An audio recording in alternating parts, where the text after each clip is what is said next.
Hi everyone, my name is Erica Arnold and I'm an elementary special education teacher in Southwest Kansas. I moved here 15 years ago and I have had several leadership roles within my building.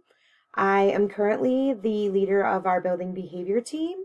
I was a school redesign co-pilot.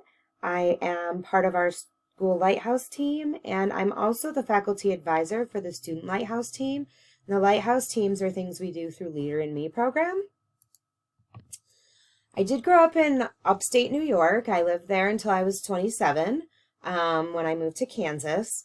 I live with my boyfriend Matt and our 6 animals. And as much as we possibly can, we like to kayak and go camping. So my 2 pictures, the one on the right is a pretty famous picture from the Finger Lakes region in New York where I grew up. And the other picture is not a great picture, but that's a picture I included because we took that picture when we were kayaking over Christmas break. And as long as I've lived here, we've never been able to kayak over Christmas break before. So that was kind of new and exciting for us. In reading these articles, one thing that I took away from it was the importance of mental health and education. We've been talking about mental health with students for several years. I don't think we've touched very much on the mental health of the staff.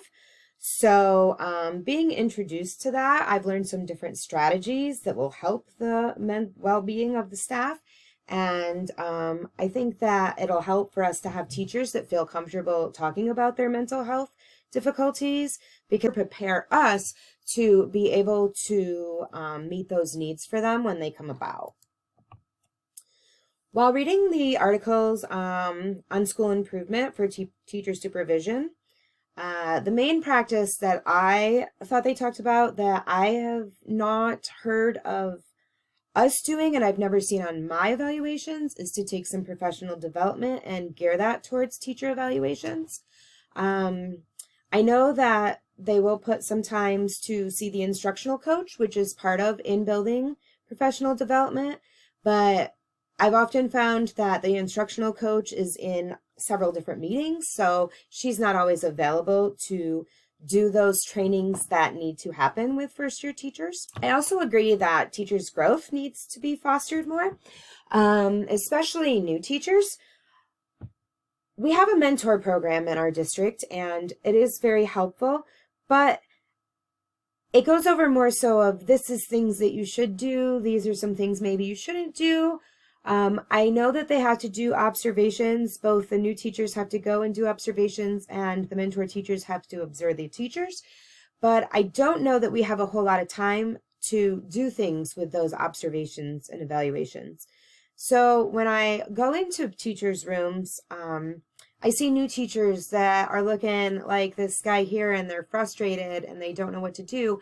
I see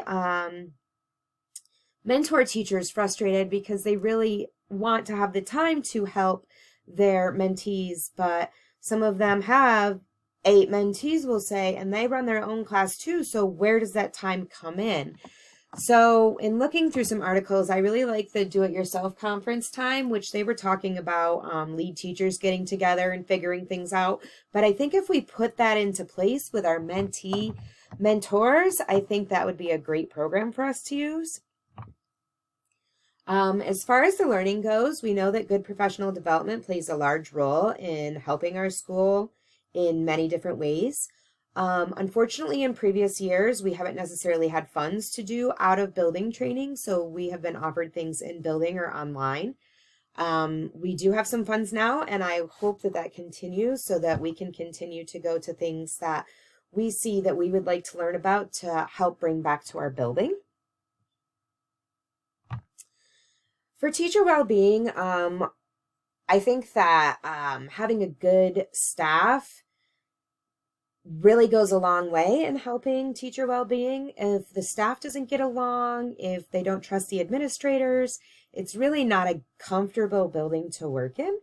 And seeing transparency across what administration is doing, what our building administrators are doing, what our lead teachers are doing, what our lighthouse teams are doing, putting that all in place helps all of us to know what's going on and helps us build better relationships. I also think it's extremely important the administrators have some professional development on how to help teachers and staff with their mental well-being.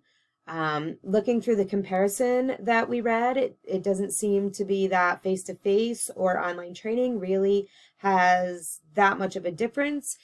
But you do need to make sure that when they're doing the online trainings, they're done with fidelity so that everyone gets the training they need and it's helpful to everyone.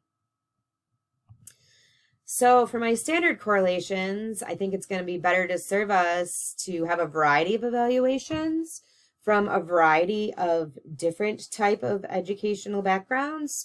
Maybe an administrator, another teacher, maybe a different grade level teacher. Evaluators don't always have the background knowledge to solely evaluate in one instance. So I think if we had many different tools of evaluation, that would help a lot.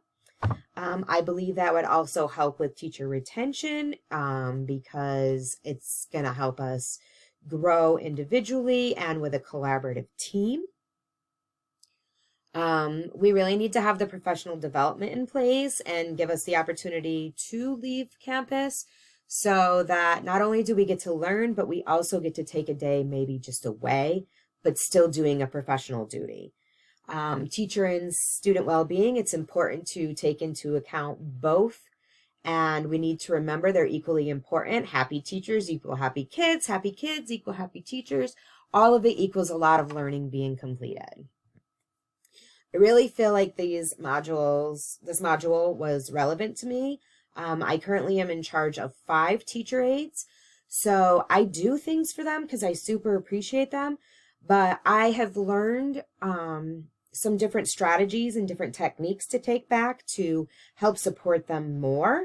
I see how giving them those tools and showing their appreciation, they're willing to learn from me and they're willing to learn how to teach instead of they're just there to kind of walk around and help. I've also seen the way our building staff responds to the things that our administration does. And we're really trying to get our school culture back into as peaceful as a coexistence as a building can be in an elementary school. For my reflection, I really would like to see us implement several of the ideas for improving school culture. My main focus of the Lighthouse team is the culture group. And one of our MRA scores, which is a survey we give to parents, teachers, staff, students, one of our lowest scores is staff fulfillment and culture in the building as a whole. So we have come up with some things this year. We're trying to improve that score. We're hoping, we just did the spring test or survey. So hopefully that score will go up, but using all these things can only just help our building become better. Thank you, and I look forward to getting to meet you all. Have a fabulous day.